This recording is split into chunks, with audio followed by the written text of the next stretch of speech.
1948. For Palestinians, that year is Al-Nakba, or the catastrophe.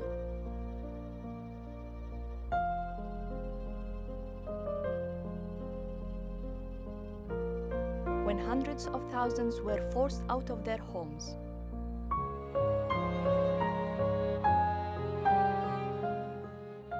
For Israelis, that year marks the creation of the State of Israel.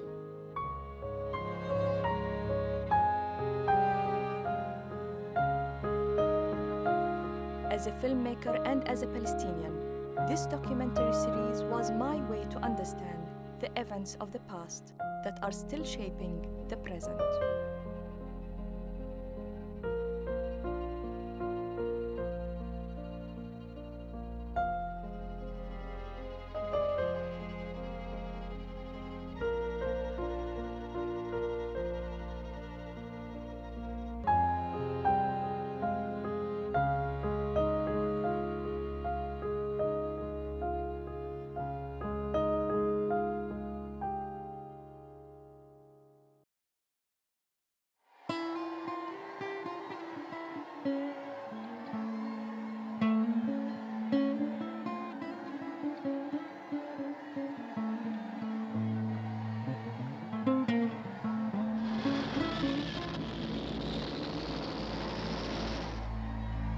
On April the 19th, 1936, the Palestinians launched a national strike to protest against mass Jewish immigration and what they saw as Britain's alliance with the Zionist movement.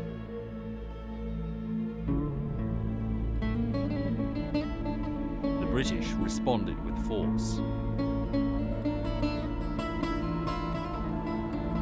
During the 6 months of the strike, over 190 Palestinians were killed and more than 800 wounded.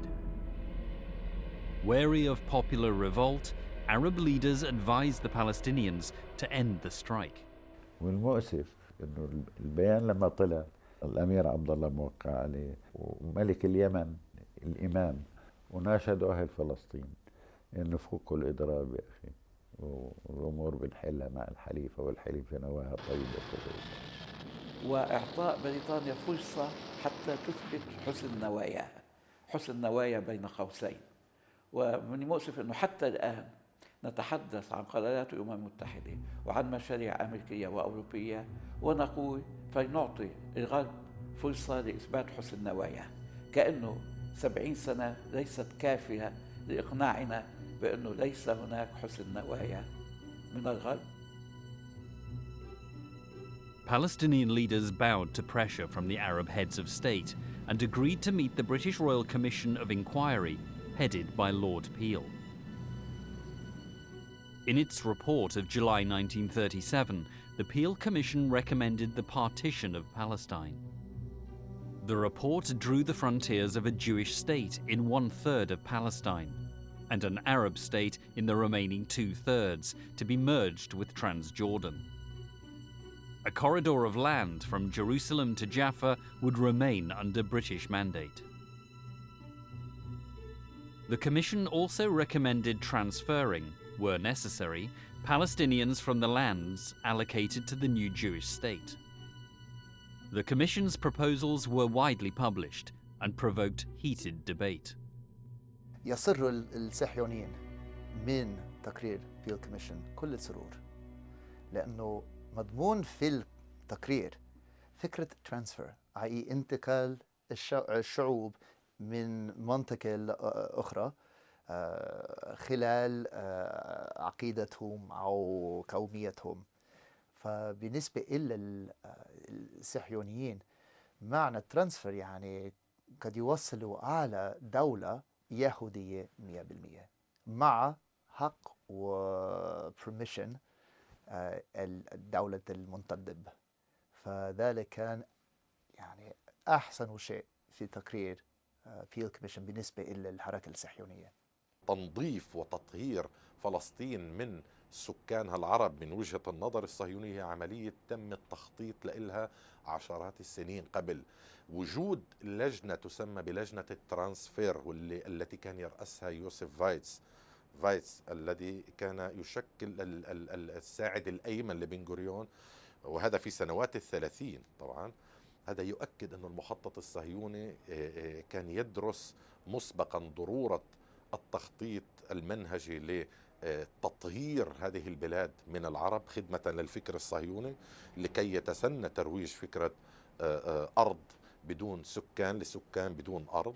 From the 1930s, especially from the late 1930s onwards, they did start to discuss it very intensively, but still secretly. So I think it wasn't possible for many Palestinians to know what we know today as historians, because it was in the archives. كان في جهاز تصنت، يعني اليهود في الثلاثينات، هذا إشي أنا استغربت جدا. يعني المكالمات حاجة من الحسيني من مكتبه كان في تصنت اليهود، وكانوا يسجلوا كل اللي بيحكي، وهيك كانوا يعرفوا كمان إذا في يهود بيحكوا مع جماعة حاج أمين، وكانوا يروحوا لهم ويحكوا لهم أنتوا بتغلطوا، حتى ما حكوا أشياء أسرار، يعني ما كشفوا أسرار. As the Palestinian revolt continued, Britain's response hardened. Between 1936 and 1937, the British killed over 1,000 Palestinians. 37 British military police and 69 Jews also died. In September 1937, Britain declared martial law and disbanded the main Palestinian political organ, the Arab Higher Committee, headed by the Mufti of Jerusalem, Haj Amin al-Husseini. 5 of its members were exiled to the Seychelles Islands in the Indian Ocean, a remote British colony. One of these was the mayor of Jerusalem, Hussein al-Khalidi. Outcast in the Seychelles, he wrote a diary condemning British policy and its support for Zionism. In October 1937, fearing imprisonment, Haj Amin al-Husseini and other Palestinian leaders fled to Lebanon. The political leadership of the Palestinians was now in exile.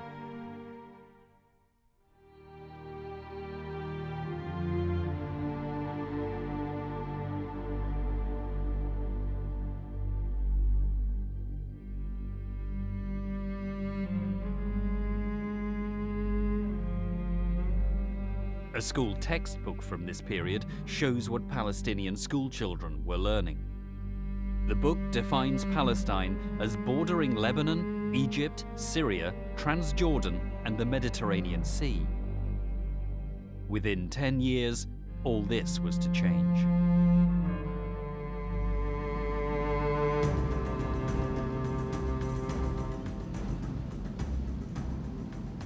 The revolt continued despite the absence of the Palestinian leadership.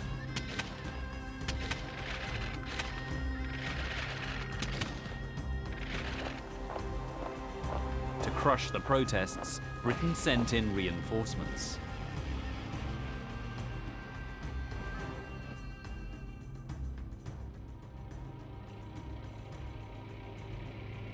بريطانيا جندت من اجل ان تكسر هذه الثوره، يعني كانت جندت يعني اشهر جنرالاتها، الجنرال ويفل، الجنرال ديل، الجنرال ماكميلان، الجنرال ريش. 4 جنرالات، واشتركوا في الحرب العالميه الاولى، يعني خبرات عسكريه كبيره جدا.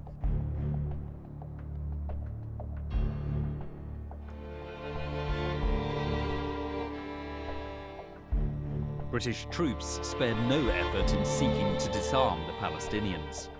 This included widespread searches for weapons.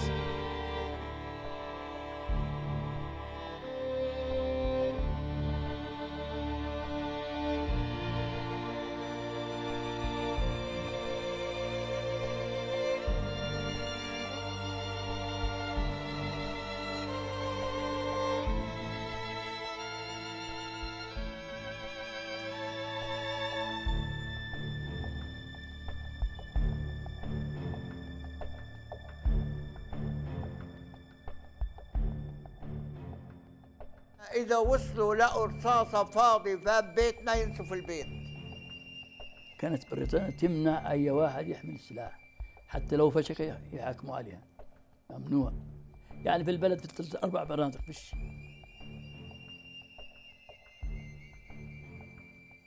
يجوا عنا تفتيش، يفتشوا، يحطوا يكب الطحين على القمح على العدس خرب طول داره يطلعون احنا عند المدرسة يصيروا يحكوا كلام عاطل الانجليز. يفتشوا البلد ويروحوا ونرجع الدار. بهدلونا الله يبهدلهم. نقول ندور على الانجليز كيف كانوا يجوا ياخذوا النسوان يحطوهم، تاخذني امي على الجامع ياخذوهم يحطوهم في الجامع ويفوتوا يفتشوا البيوت على الرجال، يدوروا على الرجال ويقولوا غيمت بس يجي الانجليز بالدبابات وبالكذب وبالطيارات يهربوا الرجال لانه بدهم يدوروا على رجال الثوره. بدي احكي لك الحكايه. اجى العيد لبسنا أواعينا وطلعنا من نروح على الجامعة نصلي، ما حسينا للطيارات إلا الجيش دخل. لما أخذونا قعدونا فتحوا في كراجات محلات وقالوا كمون بهالسنقات وفلينا، عبونا في المحلات كلياتها، سكروا علينا. فيش لا شرب ولا شيء صرنا نبول على حالنا. الرد فعل بالنسبة للسلطة البريطانية كان عنيف جدا. كونوا في عندك concentration camps في فلسطين وأخذوا آلاف من المواطنين الفلسطينيين وحطوهم في هذول المخيمات للconcentration camps. وفي نفس الوقت الاعتقالات. نعم. اعتقالات.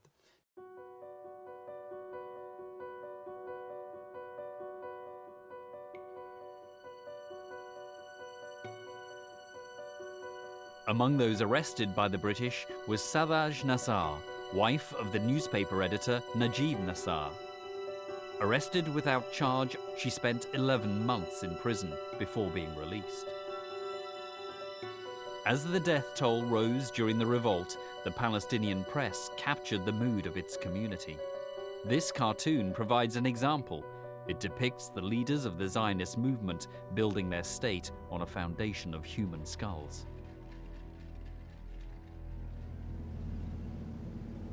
While the British authorities disarmed the Palestinians, they armed and equipped special Jewish forces to ostensibly act as a protective militia for Jewish settlements. The Palestinians saw this as further evidence of British bias and injustice.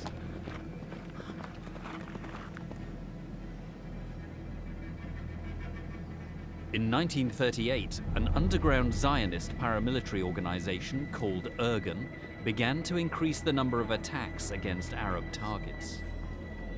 In July of that year, the group carried out a succession of bombings in civilian areas in Haifa and Jerusalem. 68 Palestinians were killed.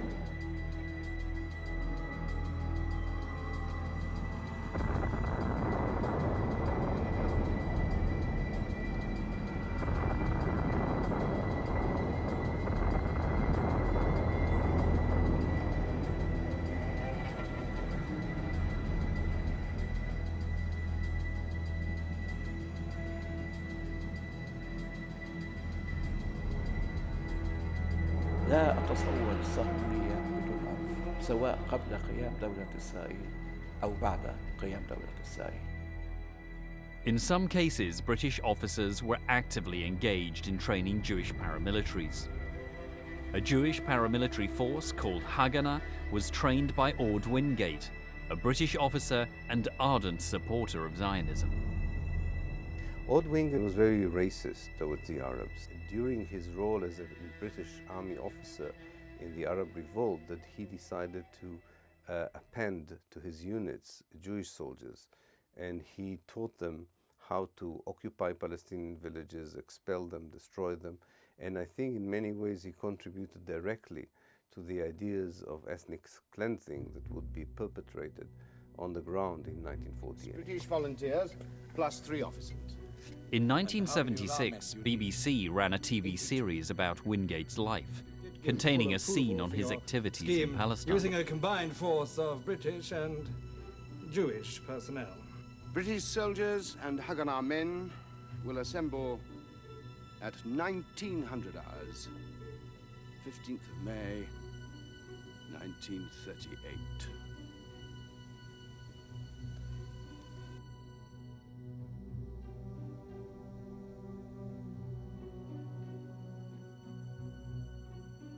Moshe Dayan, later Israel's defense minister, looked up to Orde Wingate as a mentor. Wingate organized special night raids of armed Haganah and British volunteers against Palestinian villages suspected of harboring revolutionaries. وصلت الثورة الفلسطينية إلى قمتها في صيف 1938 وكانت هناك قيادات ميدانية كبيرة جدا. هناك تقريبا 65 قائد محلي و 14 قائد منطقة، فتقريبا من 60 إلى 70% من هؤلاء القادة كانوا من القساميين. مثلا في الجليل الأعلى كان هناك القائد خليل القائد القسامي الذي اشترك في معركة يعبد مع الشيخ القسام خليل عيسى أو إبراهيم الكبير منطقة الجليل الأعلى. عمل المنطقة الثانية كانت منطقة الجليل الأدنى أو الجليل الأسفل، وكان أيضا فيها بقود هذه المنطقة قائد قسامي. لذلك أنا قلت لك الثورة كانت ابتدت ثورة القسام، أبو إبراهيم الصغير اللي هو توفيق لإبراهيم. The Palestinian resistance leader in the Jenin area was Farhan al-Saadi.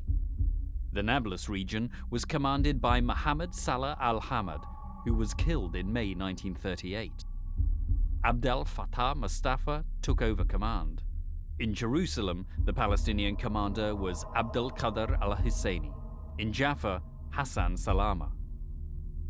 By 1938, the Palestinians were beginning to form into more coordinated groups in their uprising against British occupation and Jewish immigration. The commander-in-chief of the revolutionaries was Abdul Rahim al-Haj Muhammad.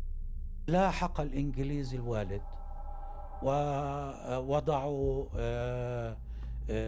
جوائز لمن يلقي القبض عليه أو يأتي به، والحمد لله تمكن من التخفي والهرب، وبدأوا يشكلوا فصائل فلسطينية للجهاد، واستمرت هذه الفصائل تعتمد على نفسها وتعتمد على القرى. وأذكر عندما جاء الإنجليز جاءوا ونسفوا بيتنا، كنا نيام، فأيقظونا وأخرجونا من البيت ونسفوا البيت على ما فيه. الوالد بعث رسالة إلى الحج أمين في تاريخ 18/3/1939 ويشير إلى الحج أمين بأنه بعض الثوار جاءوا إلى دمشق ويصرف عليهم على الملابس وعلى أشياء لا تهم الثورة كثيرا، ويجب أن توجه فلوس الثورة إلى الرصاص والبنادق. In the last line of his letter, Abdul Rahim al-Haj Muhammad warned that if the Palestinian political leadership did not toughen its stance, then the revolution would be defeated. A few days later, Abdul Rahim was killed in an ambush set up by the British in the village of Sanur. Abdul Rahim left behind him 4 sons.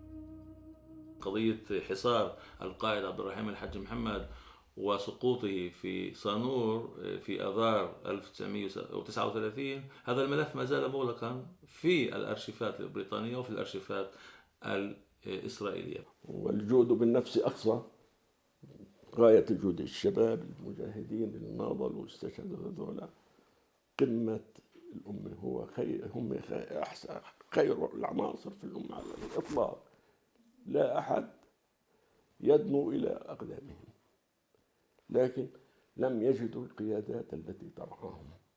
التنظيم والتخطيط فقدناه من الأصل. القيادات كانت دون مستوى وعي المرحلة الحالية. Between 1938 and 1939, the British held dozens of military tribunals. 112 Palestinians were executed. Among them, Farhan al-Saadi, the 80-year-old revolutionary from Jenin, executed during the Muslim holy month of Ramadan.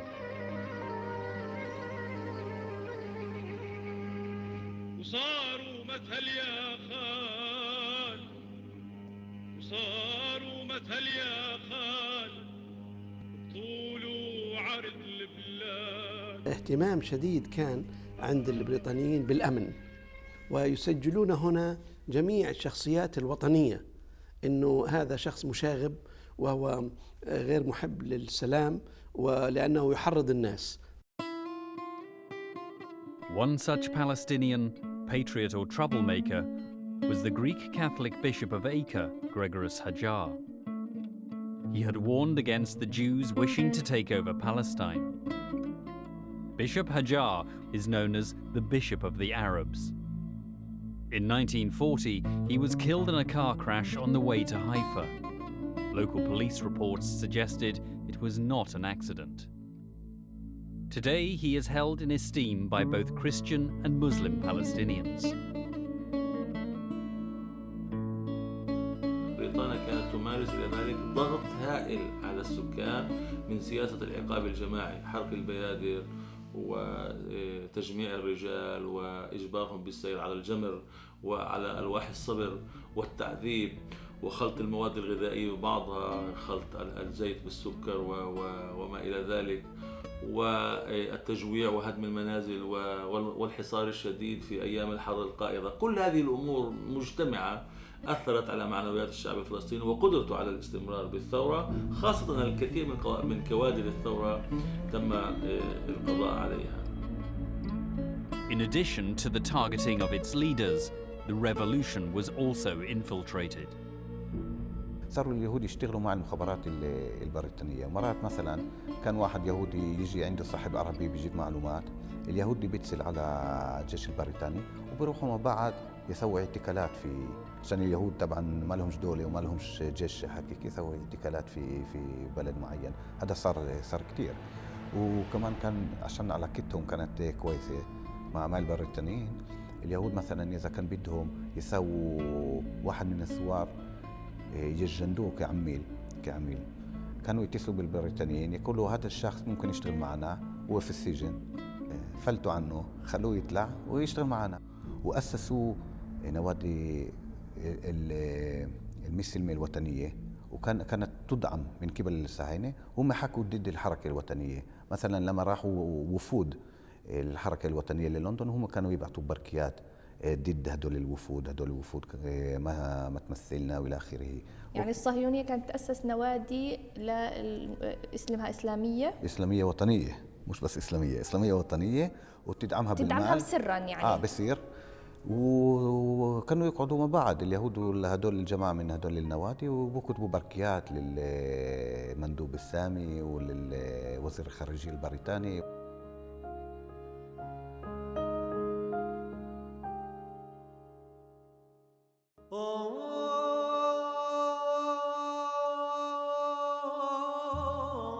The Palestinian revolt lasted from 1936 to 1939. In that period, an estimated 5,000 Palestinians were killed and 14,000 wounded. Some 100 British soldiers and 400 Jews also died during the revolt.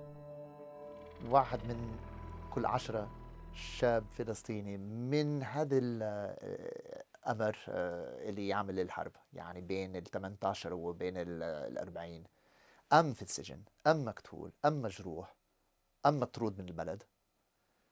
ففعلا كل الجيل الذي قد يكون جيش لمقاومة الحركة اليهودية في الأربعينات كان مفقود. اللي كان نشيط بالثورة أو انقتل أو هرب أو انعدم، يعني وما كان في أي مؤسسات تقريبا يعني بالمجتمع الفلسطيني، لا مؤسسات ولا نشيطين ولا شيء. يعني كان المجتمع بوضع كتير متدهور يعني. And the Palestinian society was leaderless in many ways, both militarily and politically. And although there was a Palestinian leadership in exile, it had very loose connection to the events inside Palestine. So I think it is fair to say that from 1939 onwards, there isn't a real Palestinian leadership on the ground. And this is one of the reasons that contributed to what happened in 1948. The battle for Palestine was lost by the Palestinians not in 1948, but in the late 1930s, because Britain completely smashed to the ground the Arab revolt and the Arab irregular forces. In 1939, Britain held a conference at St James's Palace in London to discuss the partition of Palestine. The Arab and Jewish delegations refused to sit at the same table. تلاقي الوفد الفلسطيني محضون بالوفد الأردني والمصري واليمني والعراقي. بنفس الوقت بتلاقي نفس القاعة وبنفس الجلسة بتلاقي الوفد الصهيوني اليهودي بن غوريون ووايزمان وشاريت ومحضون بملوك اليهود الأغنياء في العالم. يعني عدنا لنتفاوض مع الحاكم الشريك مع العدو الحقيقي لما تبقى لك من حقوق. After 5 weeks of talks, the conference failed in delivering the goal of bringing peace to Palestine. Later that year, the world was again at war. Soon after the outbreak of World War II, Jews in Palestine were permitted to enlist in the British Army. Fighters from the Haganah paramilitary group were trained by the British. They would later form the core of the Israeli army. ضمن خطط الحقيقة دخلوا معه شكلوا بعض كتائب أو بعض وحدات أو كذا إلى آخره من اليهود، وكثير من قادة اليهود اللي قادوا الحرب في 48 ولا يزال بعضهم كمان لا يزال بيجوز بعضهم أحياء منهم اللي اشتغلوا في الجيش البريطاني كمان في هذيك الفترة. وهذا على فكرة أثر في 48 عشان كان في كتير آلاف من اليهود منظمين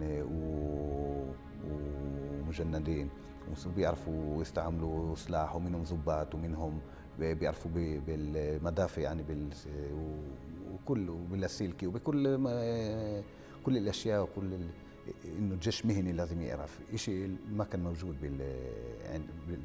بالطرف الفلسطيني طبعا. لا شك أن الخبرة التي استفادت الجندي اليهودي من خلال الحرب العالمية الثانية استفاد كثير خلال حرب فلسطين في الأربعينات. رأينا في فلسطين جنود يهودي لهم خبرة واسعة في استعمال الإسلحات وفي كل المجالات، حتى في الطيران بالدبابات وفي السلاح البسيط التي يحمل الجندي العادي، فكان لهم كل الخبرة. وبعدين في العلوم العسكرية يوجد ضباط يهودية اللي وصلوا إلى هذه الدرجة تحت الجيش البريطاني. As war engulfed the world, in Palestine, according to Israeli historian Ilan Pappé, Jewish groups initiated an intriguing intelligence-gathering operation. The first stage was the collection of material about every village in Palestine. This was called the Village Files project. They were quite amazing because they had information of every village in Palestine, mainly about the details of how good actually would be to take it over. So there's a lot of information about the quality of the land, how rich the people were, to the extent that they even knew how many fruit are on each tree, there is on each tree. What were the political affiliation of people, how easy or how difficult it would be to occupy it. So they started gathering in the 30s? Or in the late 30s, yeah. In the late 30s and early 1940s, yes. They were actually exploiting Arab hospitality, because if you come to a village in Palestine, it doesn't matter who you are, you're invited. And they used that hospitality in order to spy around. And especially what they needed were two things. One is to know how to access the village later on in order to occupy it, and to know what the village had in terms of assets and so on, that when they occupied, that people would not, run away with what the Zionists wanted for themselves. Zionists were keen to increase the number of Jews coming to Palestine. But following the St. James Conference in 1939, the British imposed limitations on Jewish immigration. This change in British policy was met with opposition. In 1940, a French-built ocean liner, Patria, was at Haifa harbor carrying 1,800 Jewish refugees who had earlier arrived from Nazi-occupied Europe. The British were deporting them to Mauritius. To prevent this, the Haganah group planted a bomb on board to disable the ship. A large hole was blown into the side of the ship, and some 260 people on board died when the boat sank. Details of this operation were disclosed 17 years later by the Haganah member who had planted the bomb.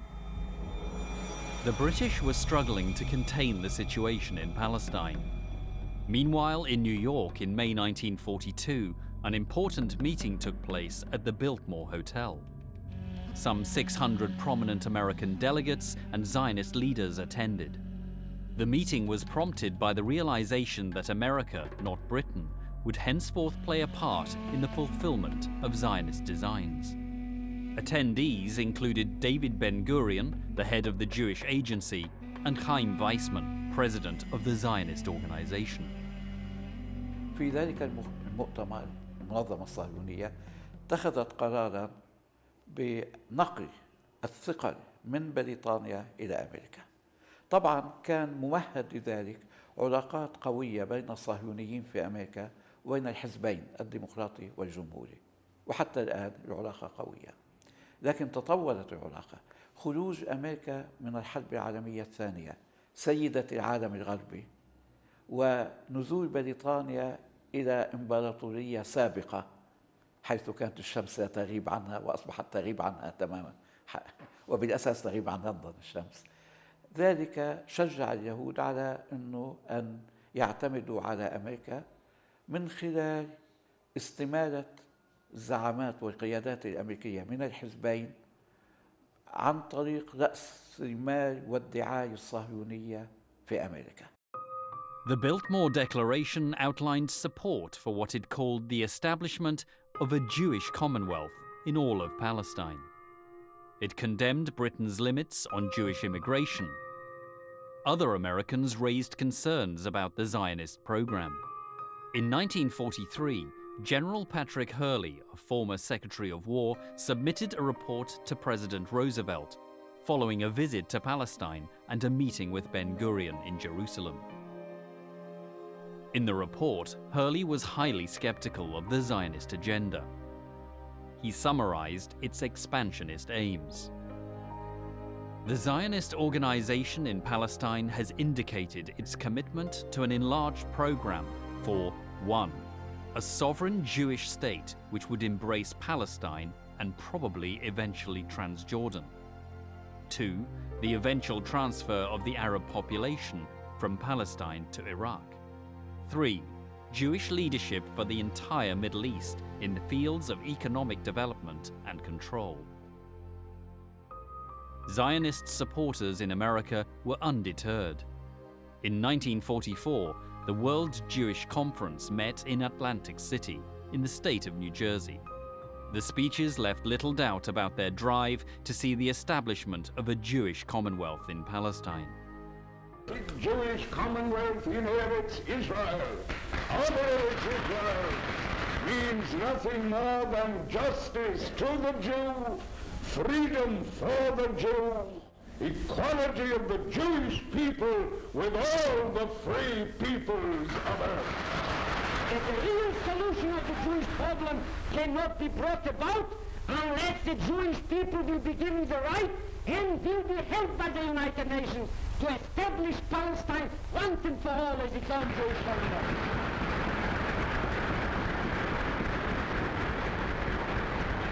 This conference appeals to the United Nations to ensure that the general scheme of post-war reconstruction shall include the establishment of Palestine as a free and democratic Jewish commonwealth.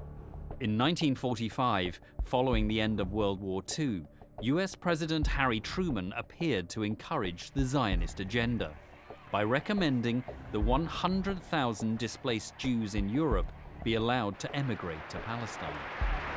Always hoping that we'll finally arrive at the peace in the world which we anticipated when we created the United Nations. That's the only reason. Back in Palestine, Britain was maintaining its new policy of limiting Jewish immigration. As a result, the different Jewish paramilitaries decided to begin coordinating attacks against the British military. The main Jewish force, the Haganah, agreed to work with the Irgun and Stern Gang. The Jewish resistance movement was formed. David Ben-Gurion persuaded members of the Jewish community in America to fund the purchase of arms manufacturing machinery so that the Haganah could produce its own weapons. والله إنهم بالجبال منشورين وبتدربوا نضحك عليهم كل شوف حركة بدينهم وشو بيسووا هذول ليش هذول بيعملوا هيك يدبوا حالهم على الشوج والله على الشوج يدبوا حالهم ويتدربوا نضحك عليهم. Meanwhile, Palestinian politician Musa al-Alami went on a tour of the Arab world. In Arab capitals, he discovered complacency towards the situation in Palestine. The general view being that the Arabs vastly outnumbered the Jews and could control the Jewish minority. For their part, the British realized how volatile the situation had become in Palestine. They began to evacuate British families. Discussions went on between the Zionist movement and the British authorities. Documents reveal that Chaim Weizmann held secret conversations in March and July of 1946 with the British High Commissioner Alan Cunningham. In these talks, they discussed the partition of Palestine and how the parts of a viable Israeli state should be linked up, giving it control of both the Negev desert and the waters of Galilee.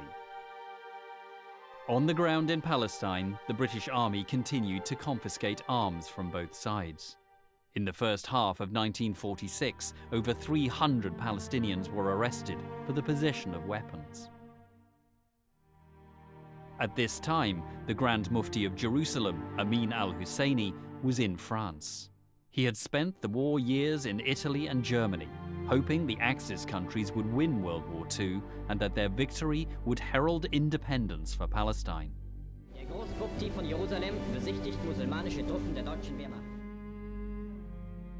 يعني حاج أمين كان يخاف إنه إذا بتصير في هون مؤسسات ويكون في هون قيادي جديد يمكن يعني ما يكون عنده تأثير زي ما كان وما يكون على منصب القيادي. مفتي القدس الحقيقة الحاج أمين يعني نحن بنحسن النية فيه، لكن كان في قناعتي أنا الشخصية دون مستوى القيادة. لكن تنسيش البيئة العامة في البلد. الرجل كان مفتي فلسطين العام ورئيس المجلس الإسلامي الشغلات، مش أنا اللي عينته، اللي عينه الإنجليزي كمان. In May 1946, the Mufti went to Egypt to participate in a summit meeting of Arab leaders. The newly formed Arab League's first item of agenda was to coordinate a response to the situation in Palestine. A follow-up meeting of Arab foreign ministers was held in Bludan, Syria. Present as an observer was the Director of British Military Intelligence in the Middle East, Brigadier Iltid Clayton. Meanwhile, back in Palestine, the British Army was now the target of an increasing number of attacks from Jewish paramilitary groups. Against British restrictions, extremists wreck a train on the outskirts of Jerusalem. Armed crewmen inspect the hole where the explosion which caused the wreck occurred, and guards patrol the area. The continued Violence and death ride the ancient streets of Jerusalem. And here the climax, blasting of police headquarters. 3 men lost their lives in this attack. A roving band shot up the station first, then launched high explosives. Soldiers combed the debris for other dead as turmoil seethes in the cradle of brotherly love. New High Commissioner Cunningham investigates. Tommies patrol the streets and quiet descends. Is it the calm before another storm? The King David Hotel in Jerusalem, site of the largest and most audacious attack on the British Mandate forces. The building was used by the British as their administrative and military headquarters. On July the 22nd, 1946, a huge explosion demolished the entire southwest side of the hotel. 91 people were killed.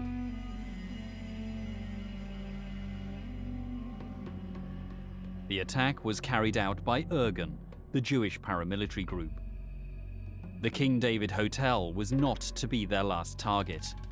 On March the 1st, 1947, Irgun blew up the British Officers' Club at Goldsmith House in Jerusalem. Jewish terrorist gang to intimidate authority. 16 persons die and 13 others are injured as extremists blow up the Officers' Club in an unremitting campaign of violence. Universal's cameraman, on the scene minutes after the explosion, records the stunned and shaken victims as they are carried from the wreckage. Few of the 50 officer inmates of the club escaped injury as extremists, under cover of rifle fire, hurled explosive-laden suitcases through the windows and doors of the building. Several of the injured died later of their wounds. The club is a shambles, a reprisal for the deportation of Jews from Haifa. In July 1947, Irgun kidnapped 2 British sergeants, Clifford Martin and Mervyn Pace. They were abducted as retaliation for the arrest and scheduled execution of 3 Irgun members. The British authorities carried out the executions of the 3 Jewish militants. The following day, the 2 British soldiers were found hanging in a field near Netanya. Pictures follow the hanging of 2 British sergeants by extremists. Palestine becomes an armed camp. Sad hanging of the 2 British Army sergeants probably accelerated the speedy exodus from Palestine of the British Mandate. The graves of the British soldiers can still be found in a British military cemetery in Ramle, south of Tel Aviv.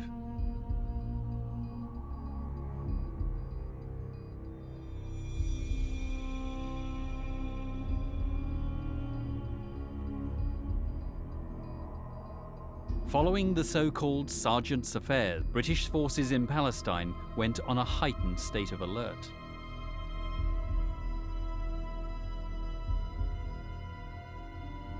The leader of Irgun was Menachem Begin. The group's symbol contained the map of a Jewish state that encompassed the whole of Palestine as well as Transjordan. 25 high-ranking officials of the Irgun Tzvai Leumi and Stern Gang. British authorities arrested Begin after distributing his photo with the slogan, "Wanted for murder."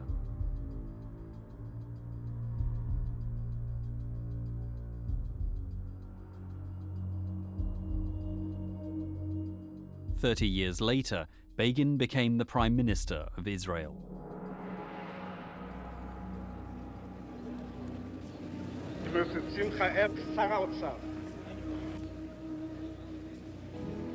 We signed by President Sadat and Prime Minister Begin, and it will be... In 1978, Begin was awarded the Nobel Peace Prize along with Egypt's President Anwar al-Sadat.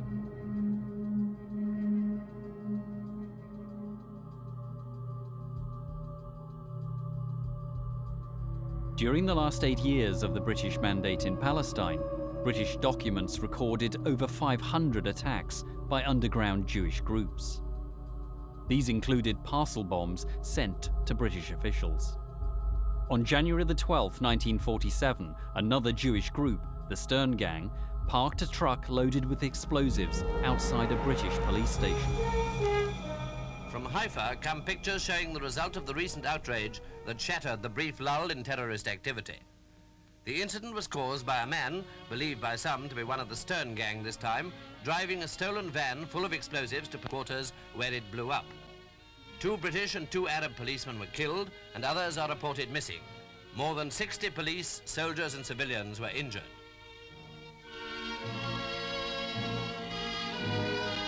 Many of the casualties were caused by flying glass, and a great deal of damage was done, not only at police headquarters, but also in the neighborhood. Windows were broken as far as a mile away. Former British Prime Minister Winston Churchill, who had been a prominent and enthusiastic supporter of Zionism, condemned the attack.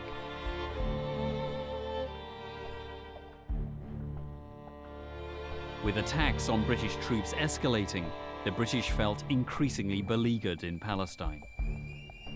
في كان مجموعة من الأسباب، منها أنه ضمن قوات الأمن أو الشرطة البريطانية بفلسطين كان أعداد كبيرة من اليهود، وهؤلاء اليهود كانوا يعرفون الخطط ويحاولون إجهاضها.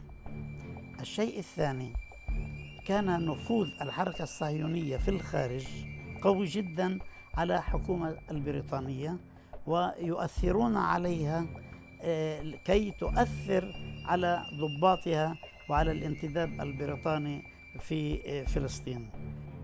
In February 1947, Britain announced the decision to end its mandate in Palestine. Its spokesman said his country would turn over the difficult situation to the United Nations. British public opinion will permit no more expenditure of life and treasure. It will acquiesce no longer in the use of British forces and the squandering of British lives to impose a policy in Palestine which one or other of the parties is determined to resist. It has brought down on our heads the execration of the Jews and the bitter resentment of the Arabs. It has made us the butt of malicious criticism throughout the world. We have played our part. Britain was now washing its hands of Palestine, setting in motion events that would lead towards the momentous year of 1948.